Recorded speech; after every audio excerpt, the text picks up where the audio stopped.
All right, so today we got the patch notes for Marvel Rivals Season 4.5 right here. I'm kind of excited a little bit because I feel like the last patch notes were like some of the best they've had. They changed the entire meta and the game felt fresh, but I'm kind of nervous because sometimes they do a little bit too much. So we're going to see. I haven't seen much of the balance changes yet. I've seen some of them, but let's just go through them. Angela, first of all, Angela W character design.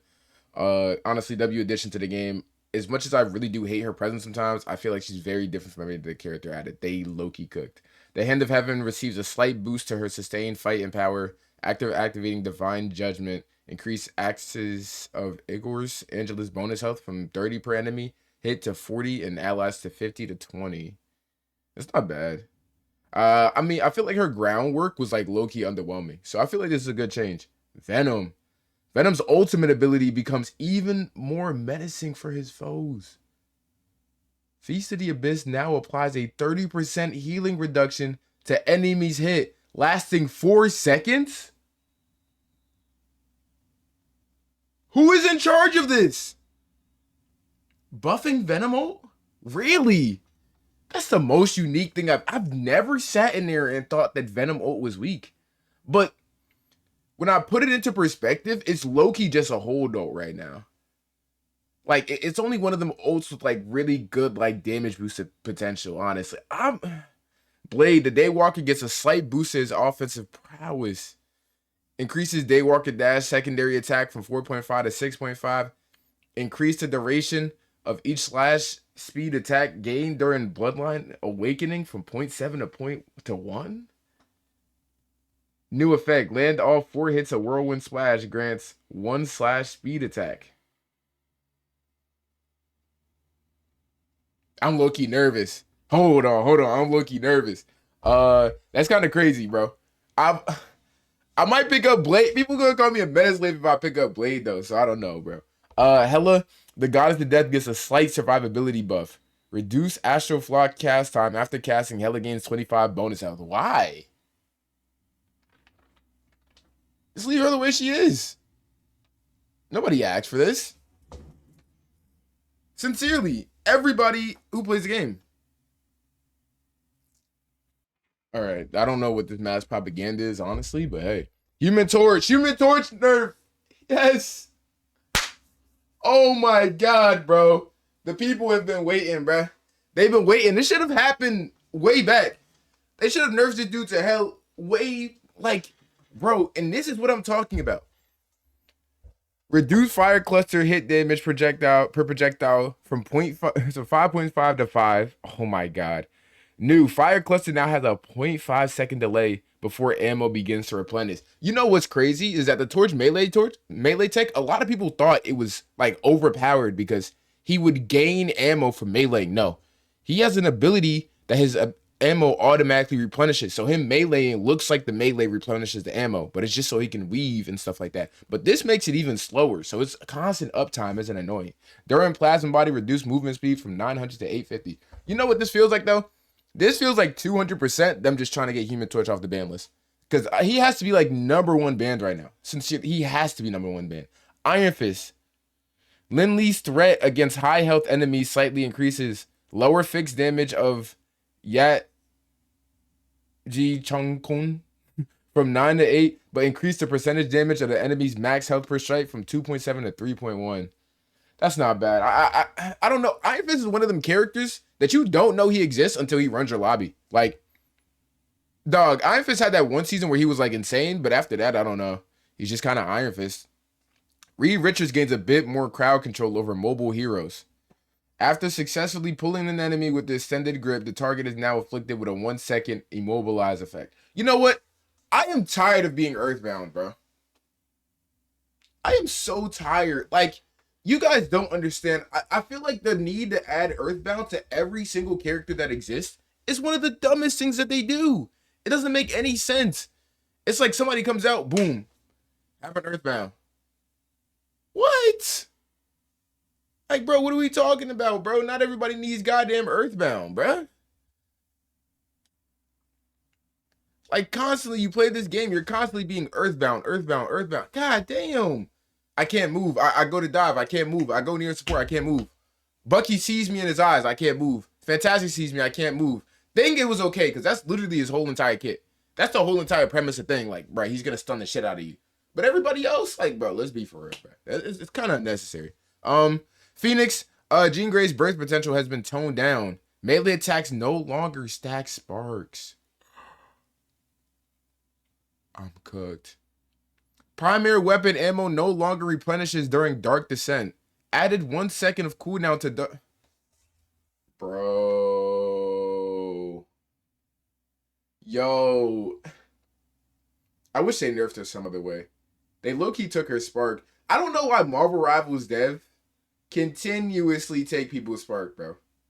That's all they do. Like, bro, stop taking people's spark. Literally, like, Jean Grey, like, I feel like the Beyblade tech was such a part of her. I wish they just made it slower or made it, like, weaker, bro. But, like, bro, seeing a Jean Grey Beyblade used to be fun. That was her own ability. Nobody else in the game could Beyblade, bro. But instead, they took away the ability to Beyblade completely because it doesn't make any sense because melee attacks don't apply sparks. And then your primary weapon ammo doesn't replenish with Dark Descent. That was the whole part of her kit. That was her whole spark. Why would you cook in the lab with this character, and then when it's time to balance them, say, hey, you know what? The stuff that makes this character unique is just screw you, bro. They basically just made her another Hela, bro. They dead ass just like, bro, Phoenix and Hela are now the same person. Hela might gap Phoenix right now. Like, what? Why was this necessary? I don't know, bro.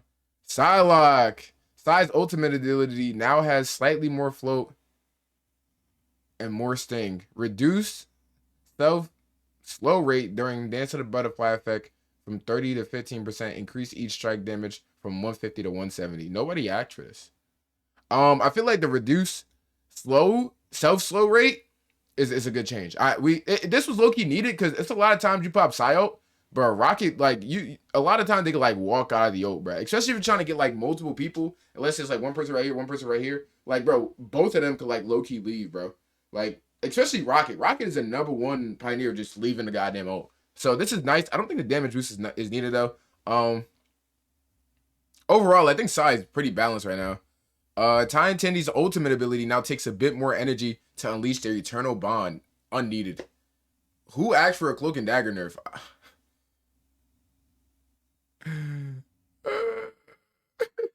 No way, bruh.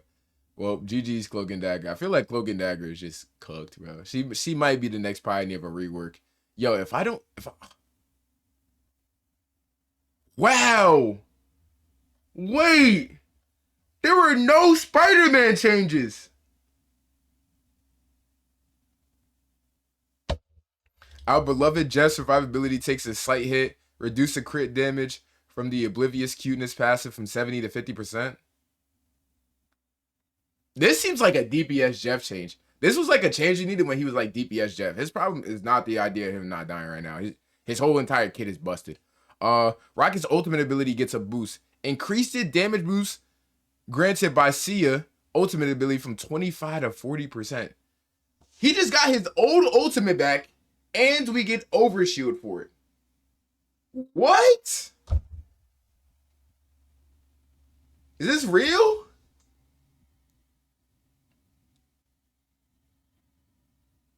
So they changed Rocket ult before because he wasn't a support ult, and now they're saying, hey, you're gonna get a support and a... What? That doesn't make any sense. Ultron. The dials on Ultron's healing and ultimate ability uptime are being slightly turned back. This was good. People, bro, if you're an Ultron main right now, you're low-key shit at the game. I'm sorry. Like, bruh. If your main is Ultron, you're low-key cop-out heaven. Like, you're being enabled by a trash meta, right? And an obviously broken character who's not even a support, he's a DPS, right? You're being enabled by a trash triple support meta, bro. I feel like out of any of these nerfs and buffs, Ultron was like #1 I needed to see, bro. I'm so tired of the guy, bro. All the people who main Ultron think they're so good because they just flying this guy with ultra healing, right? Target back lines, just do stuff like that. Like, bro, screw you. I don't care, bro. I mean, but like giving a guy who's already not a healer less heals, It's kind of crazy, isn't it? He's basically triple support DPS. They've basically relegated him to straight triple support. If you're playing Ultron without triple support right now, you're literally throwing the game. Like this is not a support. They need to move his role right now. Bestial Hunt, Daredevil, Punisher.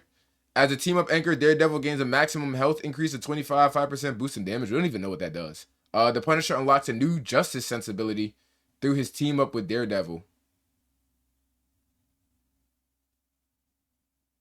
Justice sensibility. Oh no. Deep breath, hella Namor. Namor now gains the title Dirge ability through his team up with Hela. I thought it was the squids. That's probably part of it. Adjusted. Magic mains, bro. Hey man, y'all had it coming, bro. Hey man, y'all had it coming, bro. Y'all were chaining people up all day. Magic mains had people chained up all day, every single day, bro. That's all they did. They were just chaining people, bro. They've been chaining people up all day since the new patch. Y'all had 30 days of the chains, bro. Now the tides are flipping, bro. Screw that, bro. I don't feel bad. Increase the cooldowns of chain of Cyberrock from 15 seconds to 20 seconds. Slow effect the maximum range from 60 to 40%. That's a W. The cooldown needs to be up anyway. I'm not gonna lie. Gamma charge. Namor leaving Gamma, bro. Rest in peace, Namor. I'm telling y'all right now, this will be the weakest season of Namor ever. If you've been waiting on a season for Namor to be weak and underpowered and stop being annoying in your games, this is the season. 200%. This is 200% the season where Namor is gonna stop being annoying, bro. Like this is it. Like this is the least annoying Namor is gonna get, because the team up squid is the thing that makes Namor insane. Because the problem with the team up squid is that it gives him constant squid uptime. So you are constantly shooting at squids. And Namor has a passive where if he hits shots, he gets more squids. So basically what this does is it relegates him to only 2 squids. Everybody's gonna talk about Hela team up. Oh, somebody dies. Bro, you're gonna get a 30-second team up back way more often in a team fight than one person dying. Most of the time in a team fight, 1 to 2 people dying means the team fight is essentially over. It's a great cleanup ability, but it's not what he had before. Ragnarok Rebirth. Ragnarok Rebirth, his team up is being banished to hell. I mean, I don't know. I never really cared about this team up. I'm gonna be honest. I probably used it a total of 3 times. Not something that really does impact me. Let's look at win rates.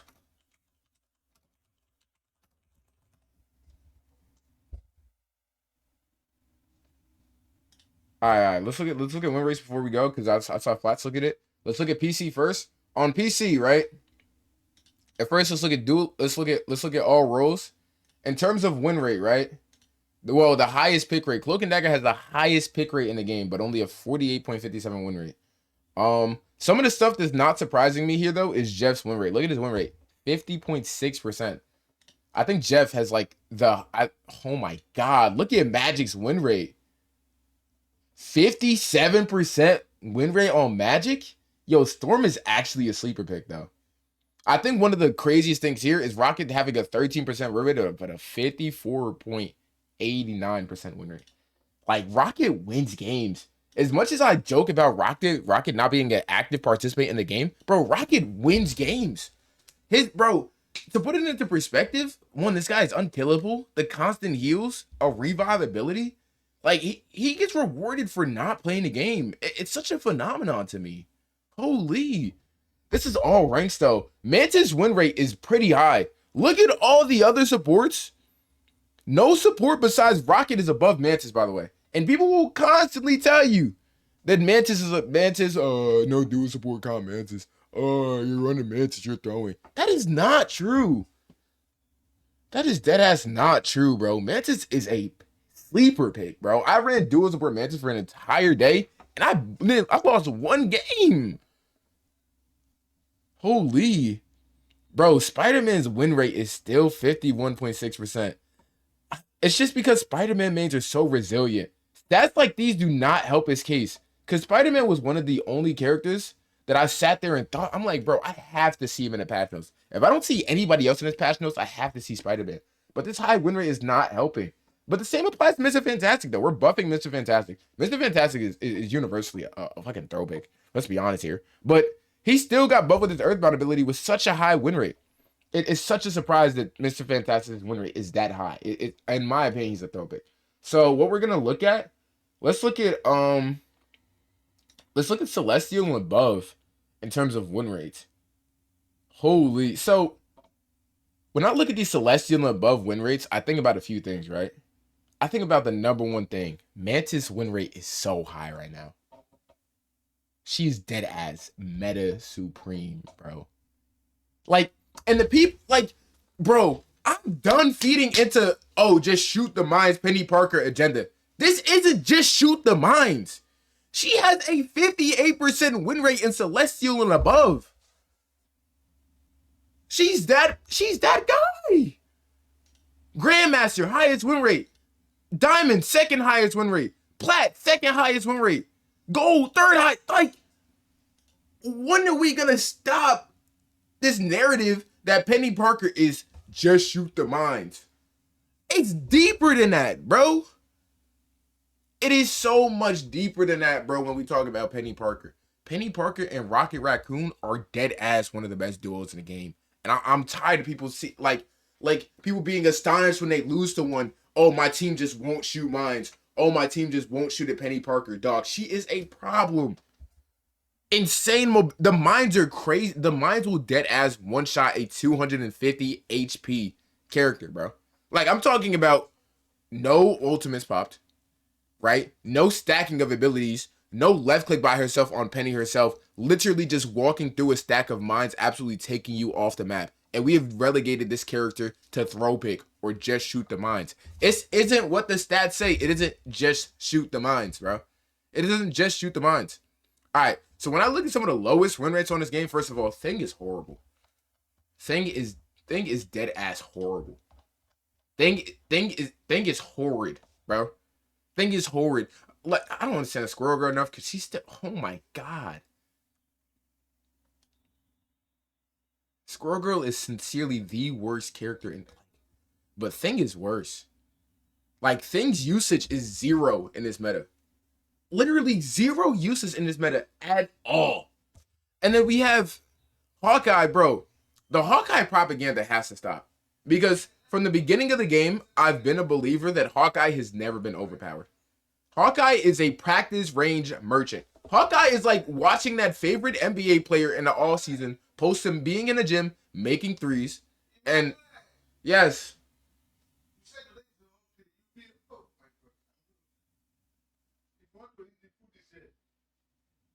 Okay. Yeah. Hawkeye is one of them characters where, like, your favorite NBA player, he posts all them videos in the gym, shooting them threes, making them threes. Like, he's like Ben Simmons. And then you get into a game and you realize this isn't a sustainable playstyle for anybody.